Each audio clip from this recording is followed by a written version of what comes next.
तो स्टूडेंट्स ये रहा हमारे पास IIR फ़िल्टर का यानी कि इनफानाइट इम्पल्स रिस्पांस फ़िल्टर की एग्जांपल 01 उसका फर्स्ट क्वेश्चन, ठीक है, जिसके अंदर वो कह रहा है डिज़ाइन कीजिए एक लो पास बटरवर्थ फ़िल्टर को to meet the following specifications. आपको पता ही है, इसमें देखें कहीं भी IIR का जिक्र नहीं हुआ, लेकिन हमें खुद पता है इस बात का कि बटरवर्थ फ़िल्टर हमने कहाँ पे यानी स्टडी किया, IIR के अंदर, यानी कि ये इनफानाइट इम्पल्स रिस्पांस की बात कर रहा है। इस तरह से आपने इसको पहचानना है। तो FPFS और ये स्पेसिफिकेशंस मुझे गिवन है। तो सबसे पहले नंबर पे आपको पता है हमने फाइंड आउट क्या करना होता है, डी को फाइंड आउट करना होता है। This is our first step. तो डी का फार्मूला अब मुझे याद है, अंडर रूट, अगर आपको भी याद हो जाए तो बेहतरीन, 1 माइनस डेल पी यानी कि पास बैंड की डेविएशन -2 -1 डिवाइडेड बाय अपने डेल एस की डेविएशन की पावर -2 और इसमें से भी अपना -1। देखें, ये मुझे अप्रॉक्सीमेटली याद है। अब जिनसे मैंने स्टडी किया था उन्होंने तो बोला था स्टूडेंट्स आपको पैरामीटर्स दे दिए जाएंगे पेपर में, अब आपका नहीं पता आपको क्या मिलता है, ये आप पे डिपेंड करता है, यानी आपके उस्ताद कैसे आपको ये याद करना पड़ेगा या आपको दे दिया जाएगा पेपर में। तो 1 माइनस 0.1 होल की पावर -2 -1 डिवाइडेड बाय 0.1 की पावर -2 और -1। इसको मैं कैलकुलेट करके आपको बताता हूँ डी का वैल्यू कितना आता है। तो ये मैंने एज इट एज कैलकुलेटर के अंदर पुट किया, तो मुझे ये आंसर मिल रहा है 0.0487 अप्रॉक्सीमेटली, ठीक है।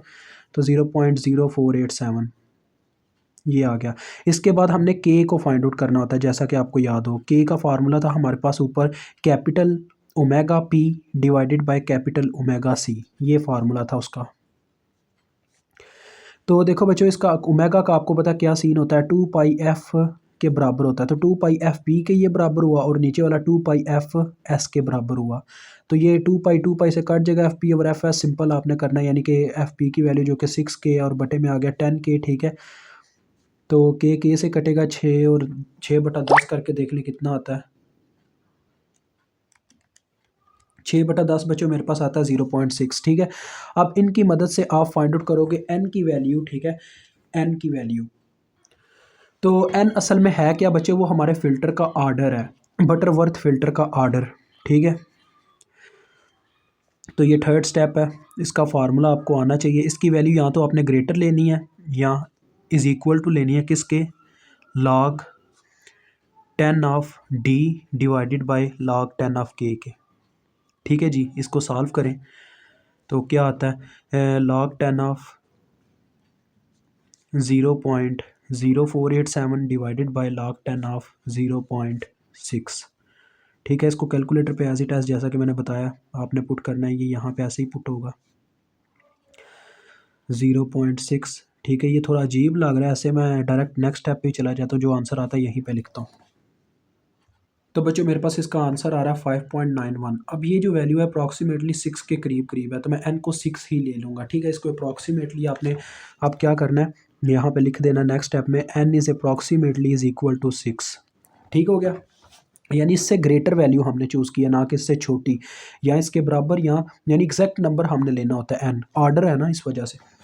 चौथा स्टेप होता है बच्चों, इसका एक फार्मूला होता है जो आप इसी फार्मूला से निकालते हैं। देखिए किस तरीके से, ये जो ऊपर वाली टर्म है ये ओहम पी से ज़रब खाती है, यानी कि कैपिटल ओमेगा पी से, ठीक है। Capital omega P into आपके पास होता है, देखो ये वाला, ये जो ऊपर वाला टर्म है डी के अंदर 1 माइनस डेल पी की पावर -2 -1 और होल की पावर होती है 1 -1/2n, ठीक है। ये होता है, ये फार्मूला भी बहुत इजीली याद हो जाता है। अब ये भी, इसके बारे में मैं यही कहूँगा, कुछ उस्ताद दे देते हैं कुछ नहीं देते, यानी पेपर में क्वेश्चन के साथ है, लेकिन आप इसको इजीली याद कर सकते हो। देखो वही फार्मूला है, एक टर्म यानी ऊपर वाली टर्म में डेल पी आ रहा है तो ये ओहम पी से ज़रब खा रही है और इसकी पावर है -1/2n, ठीक है। दूसरी तरफ अब नीचे वाली टर्म जो है वो स्टॉप बैंड वाली है ना, तो देखिए यहाँ पे भी वही कहानी होगी, यानी कि बाहर स्टॉप बैंड का यानी कि वो होगा अपना ओमेगा एस होगा, कैपिटल ओमेगा एस होगा, और अंदर होगा डेल एस की पावर -2 -1 और होल की पावर है -1/2n, एक ही चीज़ है। अब देखें बच्चों, आपको पता है ओमेगा हमारे पास किसके बराबर होता है, 2 पाई एफ पी के। और नेक्स्ट इनकी वैल्यूज़ मैं पुट करता हूँ, 1 माइनस इसकी वैल्यू आपको पता ही है 0.1 है हमारे पास, और n की वैल्यू भी आप जानते हैं कितनी, n की वैल्यू हमारे पास 6 है, तो ये बटे में 12 बन जाएगा ना, तो अब 12 बना दो इसका फिर। और इसको भी आपने यही कर लेना, 2 पाई एफ सी आ जाएगा, और इसकी जगह आ जाएगा 2 पाई एफ एस। ठीक है, सैम्पलिंग तो नहीं सही जा रहा हूँ। और आगे इसकी वैल्यू 0.1 है, जिसका -2 और फिर -1, और होल की पावर है -1/12। अब ये 2 पाई तीनों में पाया जा रहा है, तो तीनों से कट जाएगा। अगर ए सेम थिंग तीनों में पाई जाएगी ऐसे इस इज इक्वल टू की फॉर्म में, तो हर एक में से कट जाएगी। ठीक है। तो नेक्स्ट आप क्या करोगे, देखो एज एफ पी की वैल्यू आपको ऑलरेडी पता है 6 किलो। ठीक है, और इसका मेरे पास क्या निकल के आता है आंसर, ये मैं आपको बताता हूँ। तो ये है 0.9 बन जाएगा, 0.9 की पावर -2 में से ओवरऑल टर्म में से -1, देन होल की पावर है जी -1/12। तो ये बच्चों मेरे पास आता है 1.128। ठीक है, ये चीज़ आती है इस तरफ। सेंटर में एफ सी है, ये एफ सी की रेंज आ जाएगी, यानी कि एफ सी की कहाँ से लेके कहाँ तक फ्रिक्वेंसी पुट की जा सकती है। इस तरफ एफ एस की वैल्यू हमारे पास 10 किलो हर्ट्ज़ थी। मैं आपको दिखा देता हूँ, अगर आपको कोई टेंशन है तो वो आप देख सकते हैं। ठीक है, तो 10K थी, और अंदर वाली टर्म्स अगर हम कैलकुलेट करें तो 0.1 की पावर -2 और फिर -1 और होल की पावर -1/2, तो ये मेरे पास आ जाता है 0.6813 तक रखना, 0.682 आता है, यानी 3 डेसिमल में रख लूँ आगे। अब आपके पास एफ सी की एक रेंज आने वाली है, ये देखें 6K को इससे ज़रब दो, तो 6000 मल्टीप्लाई बाय 1.128, तो ये बच्चों आपके पास आ जाता है 6768। ठीक है, और इसकी बात करूँ तो 10,000 ज़रबे 0.682, तो ये मेरे पास आ जाता है 6820। ठीक है, ये आने के बाद आपके पास पाँचवा स्टेप आ जाता है। ठीक है, पाँचवा स्टेप आपके पास क्या होता है बच्चों, पाँचवें स्टेप के अंदर आपने वो इक्वेशन लिखनी है, वो जो आपने एच ऑफ एन की देखी थी, मतलब इतनी लंबी सीरीज टाइप से इक्वेशन थी, वो आपने लिखनी होती है। ठीक है, जिसको प्रेजेंट किया गया था HAS के नाम से, और वो मेरे पास बराबर थी 1 डिवाइडेड बाय, यहाँ पे पहले नंबर पे था अपने पास सिर्फ SN, फिर था अपने पास A1 S की पावर N-1, हाँ N-1, फिर प्लस A2 होगा, S की पावर N-2 होगी, ऐसे ही ये सो ऑन चलता जाएगा, और लास्ट में हमारे पास सिर्फ रह जाएगा A की पावर N और S की पावर 0। ठीक है, अब आपको भी पता और मुझे भी पता है हमारे n की वैल्यू 6 आई हुई है, तो 6 यानी यहाँ पे जब पुट करूँगा तो मेरा 6 से आर्डर चलेगा और 1 तक जाएगा, यानी मेरे पास ये सीरीज़ ऐसे आ जाएगी कुछ, HAS is equal to 1 divided by, पहले आएगा S6, फिर आएगा A1S5, फिर आएगा A2S4, फिर मेरे पास आएगा A3S3, सेम कैसे हो, नहीं सही जा रहा हूँ, हाँ सही है। आगे आएगा A4S2 प्लस A5S, फिर लास्ट में A6 सिर्फ आ जाएगा। ठीक है, यानी S की पावर 0 हो गई, ओके हो गया। तो ये आ गई। अब ये A1 A2 A3 A4 A5 A6 कहाँ से पुट करेंगे, बात यहाँ पे आती है। ये आप पुट कर पाओगे किसकी मदद से, अपने उस टेबल की मदद से जो मैंने आपको बताया था। टेबल आपको पेपर में गिवन होगा, तो टेबल मैं आपको दिखाता हूँ, कहाँ पे गया जी अपना टेबल, लेक्चर नंबर 22 में था, ये है।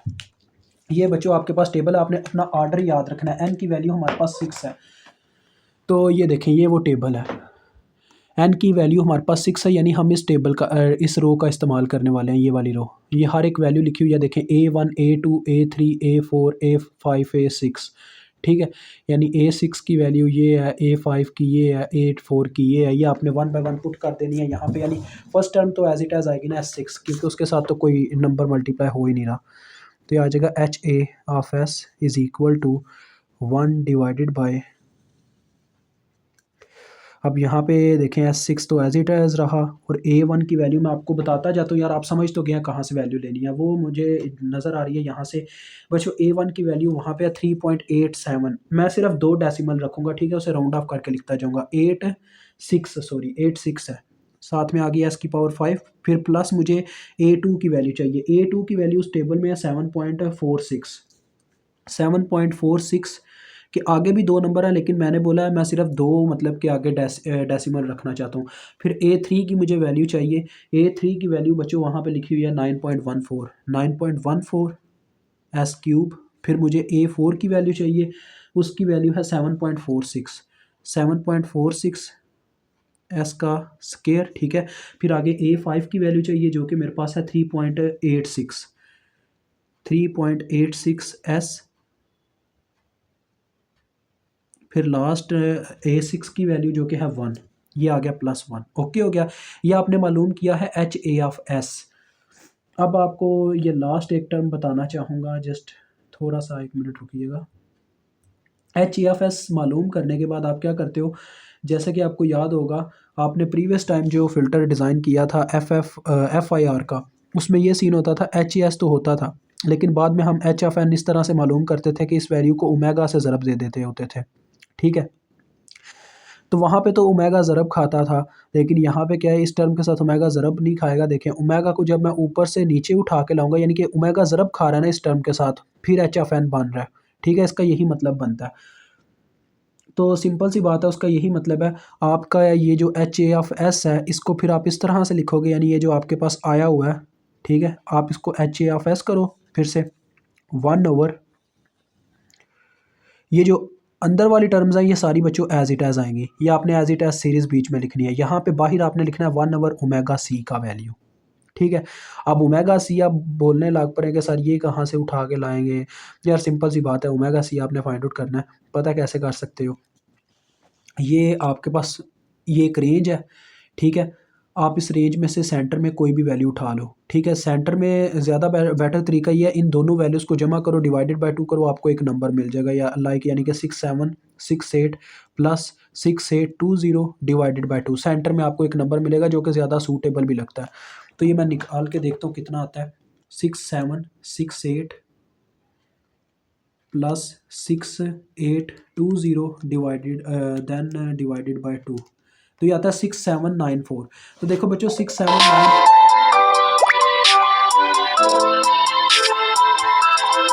ये कॉल के लिए माजरत, एक दोस्त की कॉल आ रही है, उसकी मैं बात सुनता हूँ, ये ख़त्म करके ये आता है मेरे पास 6794, ठीक है। अब ये मेरे पास आई है FC की एक वैल्यू, मुझे इसका इस्तेमाल करना है ओमेगा C को निकालने के लिए। ओमेगा C आपको पता है 2 पाई टाइम्स ऑफ दिस होता है, तो 2 पाई के साथ ये मल्टीप्लाई हो जाएगा, यानी कि ये टर्म ऐसे आ जाएगी। देखें एक लास्ट स्टेप होने लगा और ये फाइनली आपका डन। देखें 1 डिवाइडेड बाय, ये टर्म बीच वाली फिर से कह रहा हूँ एज इट एज़, ठीक है, 1 डिवाइडेड बाय 2 के साथ इसको ज़रब दें अपने, यानी नंबर यार फिर 2 से ज़रब देनी है तो तो वही जाना है, ज़रब दिया 2 से, तो बटे में बच्चों आ जाता है आपके पास 13,588 और साथ में पाई आ जाएगा, यानी मैंने इस वैल्यू को 2 पाई से ज़रब दे के यहाँ पे लिख दिया, ठीक है, और ये आपका आंसर आ गया। मुझे उम्मीद आपको समझ आ गई होगी। अभी तक के लिए इतना ही, खुदा हाफिज़।